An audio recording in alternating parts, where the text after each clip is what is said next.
12 वर्षों के बाद ये खगोलीय घटना घटने जा रही है, क्योंकि भगवान गुरु लगभग 1 वर्ष एक राशि में रहते हैं। इस बार 2 जून को अपनी उच्च राशि कर्क में आकर हंस महापुरुष योग का निर्माण करेंगे और 31 अक्टूबर तक लगभग 5 महीने का समय उन सभी जातक जातिकाओं के लिए बेहद शुभ रहने वाला है जिनकी कुंडली में या तो गुरु की महादशा चल रही है या किसी दशा के अंतर्गत गुरु की अंतरदशा चल रही है। बशर्ते भगवान गुरु 6वें 8वें 12वें भाव के स्वामी ना हो या वहां पर उनकी दृष्टि ना पड़ रही हो, तो बेहद शुभ फलकारी परिणाम ऐसे जातक जातिकाओं को मिलने जा रहे हैं। अच्छा, ऐसा क्यों? ऐसा इसीलिए क्योंकि 9 ग्रहों में भगवान गुरु ही सबसे बड़े प्लेनेट हैं, इसीलिए इनका परिणाम, शुभ परिणाम सबसे बड़ा ही होगा। हां, मकर राशि में ये नीच के माने जाते हैं, तो अगर गुरु का नक्षत्र मकर राशि में है तो फिर परिणामों में कहीं कमी देखने को मिल सकती है। भगवान गुरु ज्ञान, विवाह, संतान, बुद्धि, यश के कारक ग्रह माने गए हैं। कारकांश कुंडली में भी अगर ये शुभ पड़े हुए हैं तो मानकर चलिए सोने पर सुहागा वाली स्थिति बनेगी। अच्छा, कभी कभी हम लोग या जातक जातिका हाथ रख के अच्छे ग्रहों को बुरा कर लेते हैं, जैसे भगवान गुरु उन सभी का अच्छी स्थिति में होने के बावजूद शुभ फल कब नहीं देता, जब व्यक्ति लालची या लोभी प्रवृत्ति का होता है या अपने माता पिता गुरुजनों का अपमान करता है, ब्राह्मण की सेवा और गौ सेवा में अपने पैर पीछे कर लेता है, या झूठ बोलने की प्रवृत्ति या अपने से जुड़े लोगों को धोखा देने की प्रवृत्ति अगर उसमें बहुत अधिक आ गई है तो भगवान गुरु शुभ परिणाम नहीं देते हैं। एक और स्थिति होती है ग्रहों के अनुसार, अगर भगवान गुरु पर राहु केतु शनि की दृष्टि पड़ गई है तो भी ये शुभ परिणाम नहीं। 2 जून से भगवान गुरु का कर्क राशि में आना सभी राशियों पर प्रभाव डालने जा रहा है। तो किस राशि को क्या परिणाम होंगे, तो संक्षेप में थोड़ा सा बताने की कोशिश करते हैं। जहां तक मेष राशि का सवाल है, मेष राशि के स्वामी मंगल हैं और भगवान गुरु का कर्क राशि में आने से मानकर चलिए मेष राशि के जातक जातिकाओं को अचानक यात्राओं से लाभ हो सकता है और आर्थिक लाभ भी होगा। अनएक्सपेक्टेड एडवांटेजेस लाइफ में उनको मिल सकते हैं।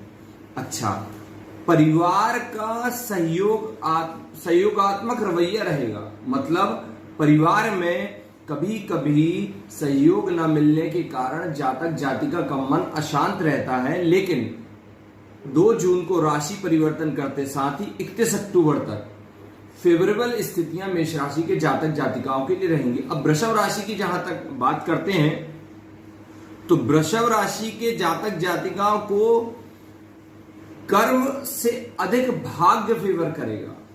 मतलब अगर वो काम कम भी करते हैं लेकिन भाग्य चूंकि वृषभ राशि के जातकों का अधिक फेवर करेगा, इसीलिए मनवांछित परिणाम मिलेंगे और सुख सुविधाओं में वृद्धि की संभावना भी वृषभ राशि के जातक जातिकाओं के लिए बनने जा रही है। संतान की तरफ से भी अगर आपके बच्चे स्कूल कॉलेज में हैं तो उनके परीक्षा परिणाम काफी अच्छे होंगे।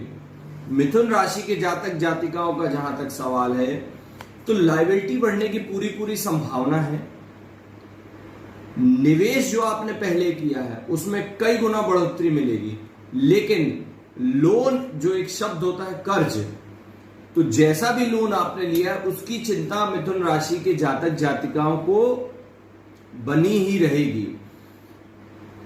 कर्क राशि, चूंकि भगवान गुरु उच्च के हैं कर्क राशि में, हंस महापुरुष योग का निर्माण कर रहे हैं, तो मानकर चलिए कर्क राशि के जातक जातिका अगर अपने माता पिता गुरुजनों का अपमान नहीं करते हैं तो जिस चीज को छुएंगे ये, मतलब आपकी स्थिति 2 जून से 31 अक्टूबर पारस पत्थर की तरह रहेगी।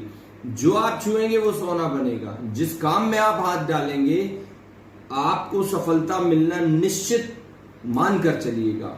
सिंह राशि के जातक जातिकाओं को साहस में, ओज में, कॉन्फिडेंस में बहुत अधिक वृद्धि होगी, लेकिन कभी कभी अति उत्साह अहंकार की तरफ लेकर चला जाता है। चूंकि भगवान शनि की ढैया भी सिंह राशि के जातक जातिकाओं पर चल रही है, तो पैर जमा कर काम करिएगा। मतलब जैसे काई लगी है, फिसलन वाली जगह, वहां पर सीधे धड़धड़ाते व्यक्ति जाता है तो फिसलने की संभावना होती है। तो सिंह राशि वालों को बहुत नए और अच्छे लाभ कमाने के अवसर मिलेंगे, संबंध भी प्रगाढ़ होंगे, इसीलिए थोड़ी सतर्कता के साथ आगे बढ़िएगा। अब कन्या राशि की जहां तक बात है, कन्या राशि के जातक जातिकाओं को भगवान गुरु, कन्या राशि के स्वामी बुध हैं, तो भगवान गुरु मेहनत करवाकर अच्छी और मनवांछित सफलता दिलवा सकते हैं, इसी की संभावना है। अच्छा, कन्या राशि के जातक जातिका पिछले 12 वर्षों से, चूंकि ये खगोलीय घटना है, 12 वर्ष बाद भगवान गुरु कर्क राशि में आ रहे हैं, 12 वर्षों से जिन कामों के लिए प्रयास कर रहे हैं, चाहे वो विवाह संबंधी हो, चाहे संतान संबंधी हो, चाहे प्रतिष्ठा संबंधी हो, चाहे यश अर्जन संबंधी कार्य हो, उनमें अब सफलता मिलने की पूरी संभावना है। हालांकि फलादेश जिस ग्रह की दशा चल रही है और बाकी चक्रों में भगवान गुरु कैसे बैठे हैं, इन पर भी निर्भर करता है। अच्छा, भगवान गुरु का शुभ परिणाम मिले तो इसके लिए भी कुछ उपाय आप कर सकते हैं। वैसे तो किसी की कुंडली का पूर्ण अध्ययन करने के बाद ही उपायों या रेमेडीज की तरफ बढ़ा जाता है, फिर भी जो मतलब बेसिक चीजें हैं उनमें आप कर सकते हैं। भगवान गुरु को शुभ बनाने के लिए भगवान विष्णु के मंत्रों का जाप, भगवान विष्णु के सहस्त्र नाम का पाठ किया जा सकता है। ऐसा माना जाता है कि अगर चने की दाल का दान ब्राह्मणों को किया जाता है तो स्वर्ण दान के समक्ष फल प्राप्त होता है। भगवान गुरु की शुभ, अगर भगवान गुरु मकर राशि के हैं, नीच के बैठे हैं, या शुभ फल आपको लग रहा है शुभ स्थिति और फल नहीं मिल रहा है, तो भगवान गुरु के शुभ फल के लिए चने की दाल को भिगाकर एक दिन पहले रख के, चने की दाल फूल जाए उसमें गुड़ मिलाकर गाय को खिलाने से मनवांछित फल की प्राप्ति होती है। शुभम भवतु।